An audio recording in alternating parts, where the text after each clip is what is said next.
আমার মার আজকে বার্থডে, দেখেন কত খুশি। সে খুশিতে আত্মহারা হয়ে বারবার শুধু নাচানাচি করতেছিল। আর এই যে ডলটা সে গিফট পেয়েছে, গিফট পেয়ে তো সেও খুশি, আমার জহুরাও খুশি। আসসালামু আলাইকুম, ওয়েলকাম টু সোইসমাম ব্লগ। তো আমি সোইসমাম নতুন একটি ব্লগ নিয়ে চলে আসলাম আপনাদের মাঝে। তো গতকালকের ভিডিওতে দেখেছেন আমি কেক বানিয়েছি, সেই কেকটি আজকে আমার মা কাটবে। তো আমি আগের দিন কেকটি বানিয়ে ফ্রিজে রাখছিলাম, আর আজকে এই কেকটি কাটবে রাত্রে। তো এই যে দেখেন মাটা আজকে গোসল টোসল করে কি সুন্দর দুজনে মিলে স্কার্ট পরে এখন একটু নাচানাচি করতেছে। তারা তো মহা খুশি। আর এই যে তাদের দুপুর দুপুর গিফটটা চলে আসছে। আজকে দুপুরের খাবারটি আমাদের হবে খুদের ভাত আর ভর্তা। তো এর আগে খুদের ভাত আর ভর্তা দেখাইছি, এর জন্য আর দেখালাম না। তো এই যে তারা এখন এই গিফটগুলো আনবক্সিং করবে। তো কার ভাগ্যে কি আছে আসলে আমরা জানি না। তো আপনারা সবাই দেখেই ফেলেছেন যে ওরা কি গিফট পাইছে। যখন এই গিফটগুলো খুলতেছিল তখন আমরা আসলে জানতাম না যে কি ছিল এটার ভিতরে। তো এই গিফটগুলো ওদের মাম ওদেরকে দিয়েছে। তো এই যে গিফটগুলো পুতুল, ওরা কিন্তু খুব খুশি হয়েছে এই পুতুলগুলো পেয়ে।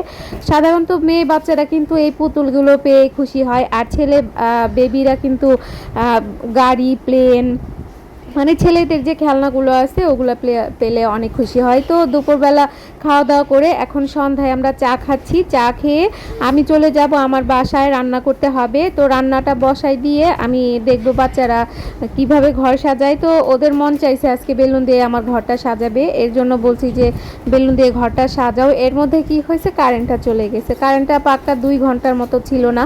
আর এই যে আমি যে মশলা দিচ্ছি মাংসের মধ্যে, তখন কিন্তু কারেন্ট ছিল না, চার্জার লাইট দিয়ে আমি ভিডিওটা করেছি। তো এখন মাংসটা আমি ভালো করে মশলা দিয়ে মেখে ম্যারিনেট করে রাখছি আধা ঘন্টার মতো। আর এর মধ্যে এই যে গরম তেলের মধ্যে মশলা আর পেঁয়াজ দিয়ে ভালো করে বেরেস্তা করে নিব। পাশের চুলায় আমি বেরেস্তা করেই নিচ্ছি, আসলে আমি ভুলে গেছিলাম বেরেস্তা করতে। তো এখন বেশি করে আদা রসুন বাটা দিয়ে একটু ভালো করে মশলাটা কষিয়ে নিব। কষানো হয়ে গেছে, এখন আমি একটু পরিমাণ মতো পানি দিব মশলাটা কষানোর জন্য। আর এই যে মশলাটা কিন্তু এখনও দেইনি আমি, এখানে আমি একটু মরিচের গুঁড়াও দিব ঝালটা আসার জন্য। আর গোলমরিচের গুঁড়া, কালোটা সাদা দুইটাই আছে, আমি কালোটাই দিব। আর এই যে মশলাগুলো দিলাম, একটু ভালো করে কষিয়ে নিব। আর বিরিয়ানি রান্না কিন্তু আপনারা সবাই জানেন, আমার দেখানোর কিছু নাই। এখানে আমি 2 প্যাকেট বিরিয়ানির মশলা থেকে অল্প একটু মশলা রেখে দিয়েছি। ধরতে গেলে 2 প্যাকেটই বিরিয়ানির মশলা আমি দিয়েছি। আজকে আমার বিরিয়ানিতে কি সমস্যা হয়েছে জানেন, ওই যে বললাম না যে আমার কারেন্ট চলে গেছিলো। আমি কি করছি, একটু মানে একটু পরপর যে আমি নাড়া দিছি, আমি আর লবণটা চেক করে দেখি নাই। আর এই যে বাচ্চারা ঘরে এসে দেখলাম ওরা ঘরটা সাজাচ্ছে বেলুন দিয়ে, আমার বড় মেয়ে সাজাচ্ছে আর সহি ড্রেস পরে এখন একটু নাচানাচি করতেছে, এই যে আমার জহুরাও।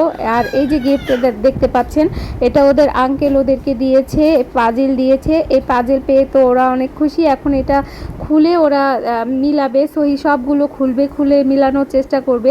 তো ওরে বললাম তুমি কি পারবা নাকি, তো ও বললো যে হ্যাঁ পারবে, ইনশাল্লাহ পারবে। তো এখানে আমার জহুরা আর সহি পাজিল মিলানোর চেষ্টা করতেছে। সহি তো মাশাল্লাহ পারছে, আমার জহুরাও পারছে। তো আজকে আমি যে কথা ভয়েস দিচ্ছি এখনও কিন্তু ওরা পাজেল দিয়েই খেলা করতেছে। আর পুতুল তো সারা দিনই খেলছে। এখন এই যে সহি দেখেন পুতুল দিয়ে খেলা করতেছে, সে তো মহা খুশি। আর সবাই একটু নিচে গেছে। আর এই যে এখন আমার রান্নাবান্না করা শেষ, সবাইকে খবর দিচ্ছি যে তাড়াতাড়ি বাসায় চলে আসো, কেক কাটা হবে। তো আমরা রাত 9টার সময় কেকটা কাটছি। তো এখানে সহি ফু দিয়ে কেক কাটবে। এটা আমার হাতের কেক, খেতে কিন্তু খারাপ হয় নাই, অনেক মজা হয়েছে। তো আমার প্রথম কেক, সেই তুলনায় কিন্তু অনেক মজা হয়েছিল। আমি তো ভাবছি মজা হবেই নাকি। আর এই তো বাচ্চারা এখন কেকটা কেটে ওরা খাবে। তো আমি ভালো করে দেখতেছিলাম ভিতরে কেমন লাগতেছে।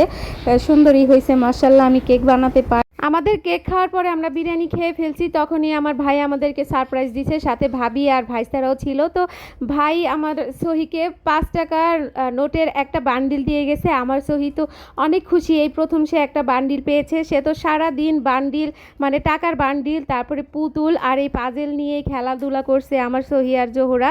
তো সবাই ভালো থাকবেন, আল্লাহ হাফিজ।